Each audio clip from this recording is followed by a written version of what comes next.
It is preview season here on Armchair Analysis. How's it going, everybody? Hope you all are having a great Monday, Tuesday. I'm lost on days. It's July 22nd, 2025. Hopefully, you guys are having a great day. Today, it's all about Colorado. And yeah, I'm going to address the elephant in the room. My glasses broke yesterday. Literally, taking them off, and they completely broke on the frame. So, this is the only pair I have. So, and otherwise, I can't see without them, at least not very well. So, um, yeah, it's going to look a little stupid for the next day or two or three. I have super glue. I'm going to try to glue them together. I tried once, it didn't work, so I'm going to try one more time, see if I can get it figured out. It's just such a small surface. It's kind of a difficult thing to get, I suppose. But yeah, that is life. So, yeah, I appreciate y'all tuning in. Appreciate y'all doing my moronics. And yeah, let's go ahead and talk about Colorado in 2025. This team last year went 9-4, 7-2. It was a tremendous improvement, really, from the 2023 season that started strong and only kind of went downhill from there. This team averaged 32.9 points per game. That was 31st in college football. Pat Shurmur came in as the offensive coordinator, and really, I think things kind of stepped up. A lot more of a pro style approach, and I think just an overall better approach, plain and simple. They allowed 23.1 points per game. It was a pretty solid defensive effort as well. It was 42nd in college football. They averaged plus 1.1 in the turnover margin per game. That was 5th in college football. Had a 38th ranked recruiting class with only 19 commitments, or actually, it might have only been 14 commitments, including Julian Lewis. Bring in a number 19 ranked portal class with 33 commitments, which is kind of interesting because Colorado's been a top 10, top 5 recruiting class, at least in the portal, over the last couple of years. And this year, they didn't really do much different. But they still ended up being at 19th overall. And I think it was just simply the quality of players they went after. You know, we'll talk a little bit about why I think that might be.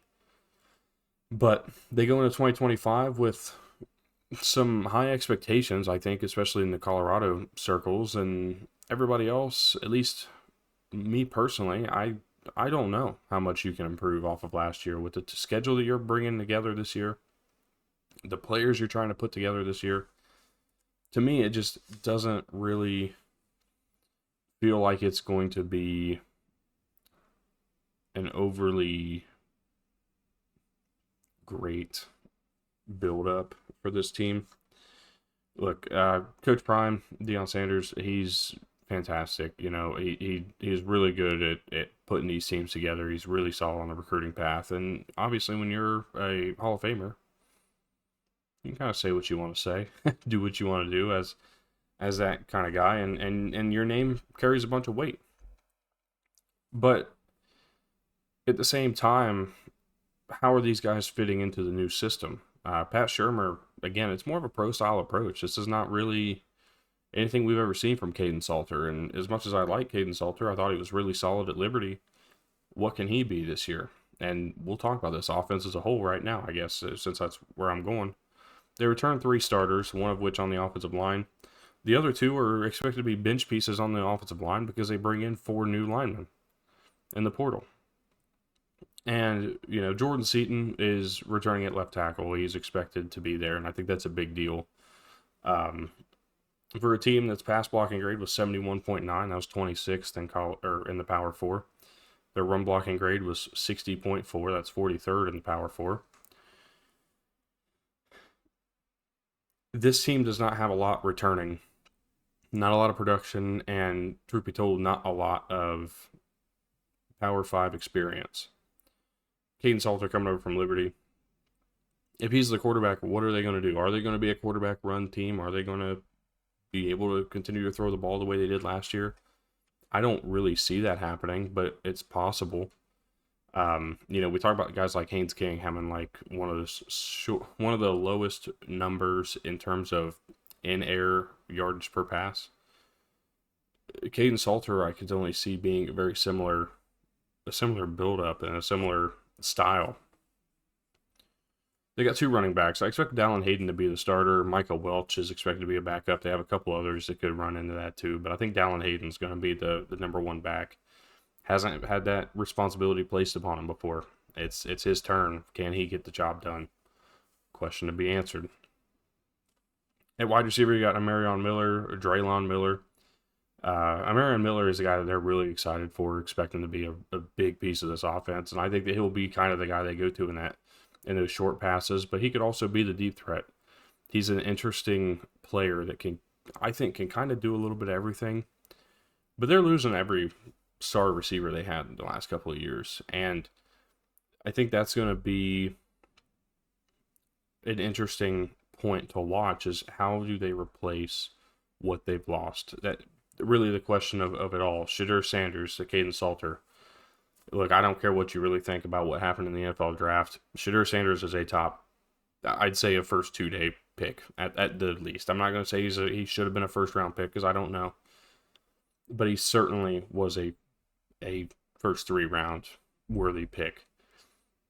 Caden Salter is not even looked at on draft boards, at least not in the capacity that you would expect. And he's certainly not a first 2-day pick as of right now. Could he come out this year and prove me completely wrong? Certainly, but that's not the expectation that people have for him. Is he even going to be the starter for the full year? Julian Lewis came in. He's a 4-star quarterback coming out of high school, and they have a lot of high hopes for him. Coach Prime expects a lot out of Julian Lewis. Is he going to be the starting quarterback by week 6 or week 8? Or is he going to win the job out of fall? We don't know the answer to that question. But what I can tell you is it's not out of the question. They brought in Sincere Brown as well in the transfer portal, expecting him to be an interesting part. They have about 4 or 5 receivers they brought in through the portal that they could expect to play a considerable amount. At tight end, you got Savell Smalls. He's going to kind of be what he is. I don't really expect anything big. That's the biggest thing, is it's hard to set an expectation for players you have not seen play consistently or a lot at this level. And this entire offense is full of those types of players who we have not seen play at this level, other than that offensive line that, again, says a lot when you bring in 4 different offensive linemen to replace 2 of those previous starters. And then your other starter is, was he a true sophomore, if I'm not mistaken? He was a freshman last year, so has to be at least a sophomore, or at least a true sophomore. He might be a red shirt, but the point remains, if that's the only guy, and you bring in 4 other offensive line players to replace, again, the rest of it, I think that says a lot about what you expect from your offensive line. And how do we know that they're going to be good? Because we've seen this song and dance with Colorado before. Bringing in a bunch of players, and they still didn't work out, or they don't all work out. The offensive line has not improved over the last couple of years. How are we to expect it to improve again when they've proven that they can go to the portal and still not get the talent they're expecting to get? It brings a lot of question marks to the table for the offense. Caden Salter and or Julian Lewis are the biggest question marks to this team. But there is a direct correlation to this team kind of just taking a step back offensively to what they lost. When you look at the defense, they have 3 returning starters themselves, that being DJ McKinney, Preston Hodge, Samuel Okunlola. And they are expecting a little bit from all the transfers they bring in. There's one big name, and that's Jaheim Otis. They bring him over from Alabama. He's going to play on the defensive line. Be a big deal. They got Reggie Hughes coming over from Jacksonville State, Martavius French coming over from UTSA, and Tanfik Bayard coming over from USF. The transfers that they have brought in this year do not come with a high level of expectation. And that even includes Jaheim Otis, who they're high on, but we don't really know what to expect from him. We haven't seen him play consistently. He didn't play a lot at Alabama. What will he be? Reggie Hughes, we kind of know what he's going to be. We saw him last year consistently with Rich Rod and Jacksonville State. Expecting a lot from him. Same thing with Martavius French. I think they're excited about him. We'll see what they can do. They improved last year a lot defensively, down to 4.7 yards per play allowed. That was a really solid grade. As a matter of fact, that was 17th in college football at 4.7 yards per play. Leaders returning from last year, DJ McKinney leads the team in tackles and interceptions returning with 62 tackles, 3 picks. He had a forced fumble as well. Multiple players had a forced fumble. Keaton Wade leads the team in tackles for loss and sacks returning with 8 tackles for loss, 4 sacks. He's projected to be a bench player. He's projected to be a backup. What does that mean for who's coming in? Are they going to be good? Are they going to be bad? Is Keaton Wade going to be consistently rotated in? Hard to say. But as of right now, the depth charts I've seen, or the projected depth charts I've seen, he's projected as a backup. What do these things say?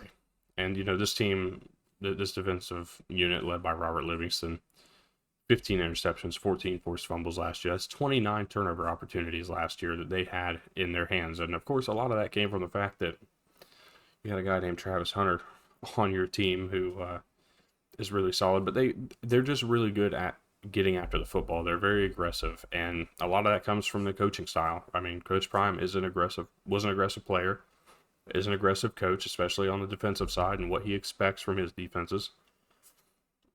It'll be interesting to watch how they turn it around this year with the lack of experience returning and the lack of proven production returning.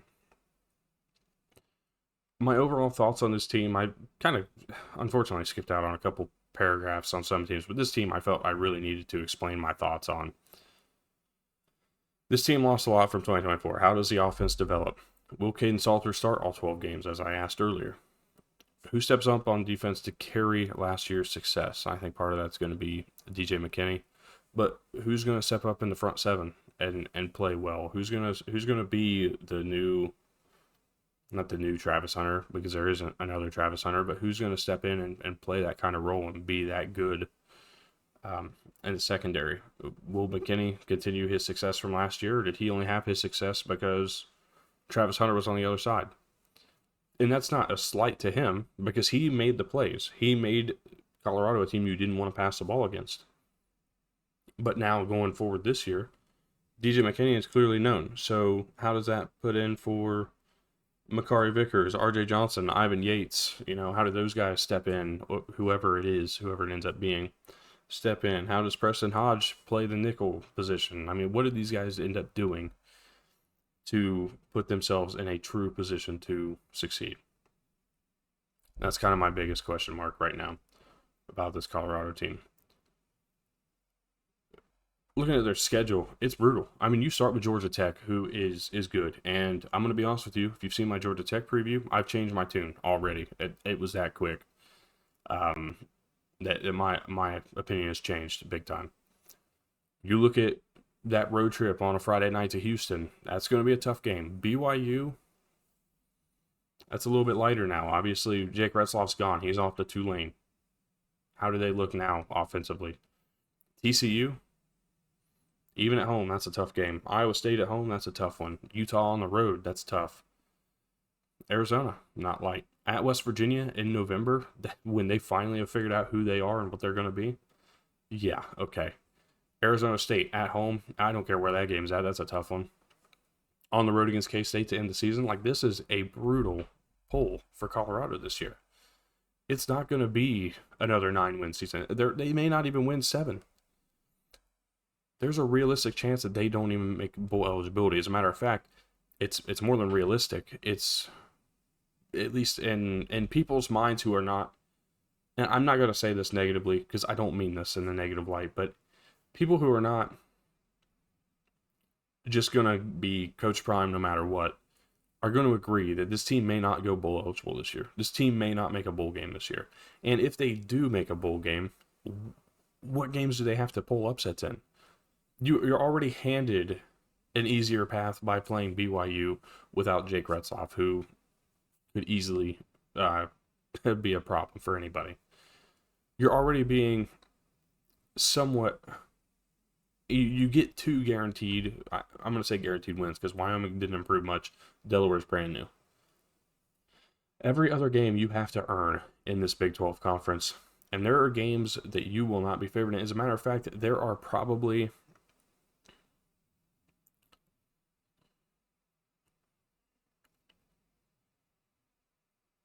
there are probably 4 games, maybe 5, that you'll go into the week of those games as a favorite. That's not that's just tough. Plain and simple, it is tough. And we'll see how it goes. So let's go ahead and predict this schedule. They're going to start with Georgia Tech, and like I said, I already changed my tune. That's a loss for me now. Look, I know this game was in Boulder. That was kind of the big reason why I was on Colorado. The more I looked into this game, the more I looked into guys like Haynes King and what Georgia Tech is returning versus what Colorado is returning, what Colorado is going to try to be doing offensively. I don't think it's going to be figured out in week 1. That's going to give Georgia Tech a great opportunity to go in and get a win, and they will. You'll beat Delaware. No worries there. You go on the road to face Houston, and I'm just going to be honest with you. Connor Wegman is impressing me in terms of my thoughts of this Houston team. Willie Fritz is impressing me in terms of my thoughts on this Houston team. I am very high on Houston, and I expect really big things from them this year in terms of improvement. This win is going to be kind of the start of that. You'll move to 2-2 with a win there, and you'll go 3-2. You'll get a win over BYU. Again, I think without Jake Retzloff, this offense for BYU becomes a little bit more of a question mark. The BYU defense, I think, will still be solid, but Colorado will be able to create a turnover or something that gives them a chance to win a game. They'll lose to TCU at home, get a game against Iowa State leading up to their first bye week of the season. And I think they'll beat Iowa State. I just feel like this is where they'll kind of figure out their offense a little bit better and start making some things happen. This will be win number 4 and really a big one for them going forward. You come out of the bye week, a road trip to Rice-Eccles Stadium, you're not walking out of that with a win. You'll beat Arizona at home. I've changed my tune on this game. This was a win for Arizona before. They had them at bowl eligibility. They're now 5-7 in my predictions. Colorado moves up a win. It kind of canceled each other out, as a matter of fact, with the Georgia Tech win I had, the Arizona win. Pretty content with where I have that now. You get a road trip to West Virginia. Again, I said this was going to be a tough one, and I stand by that. West Virginia, Rich Rod is going to have this offense figured out. It is not going to be a team you want to mess with in November. The Mountaineers will get the win there. You'll lose to Arizona State at home. Even out of the bye week, I just think that you will be outmatched by Arizona State and Kenny Dillingham. And then you'll lose in the Little Apple, Manhattan, Kansas, against the K-State Wildcats to close the season 5-7, 3-6. And it's a big regression. It really is. It is a huge regression for Colorado. But the reality of the situation is this is a brutal schedule to face. You get the top. I'm going to project out of the 9 conference games you play, you will play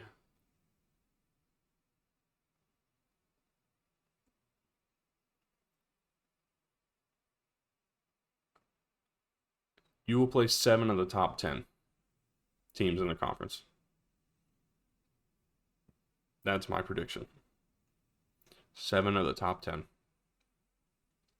Which doesn't sound terrible.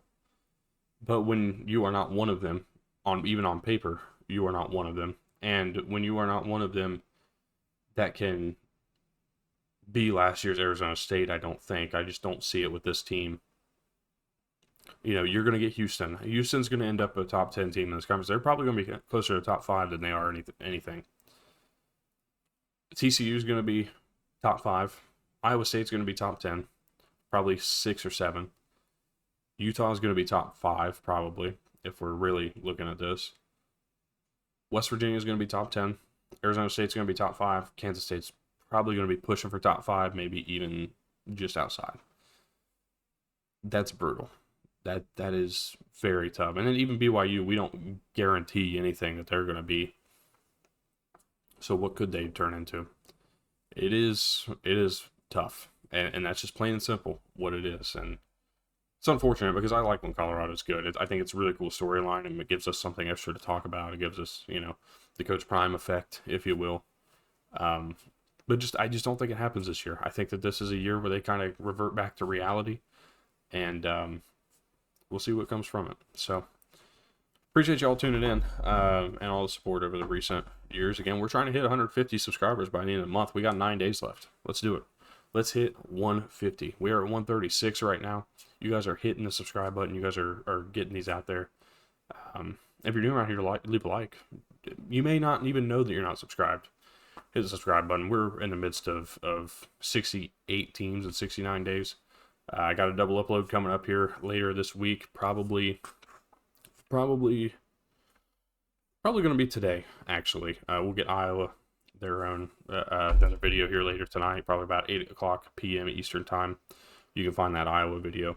And then tomorrow's Alabama, and we're going to have a lot of fun with that one. So, yeah, hopefully you guys enjoy, and yeah, let me know what you guys think about Colorado. Let me know if I'm off base. Let me know if I'm missing something. I appreciate all that feedback down below, and yeah, we will see you guys later tonight for the Iowa Hawkeyes.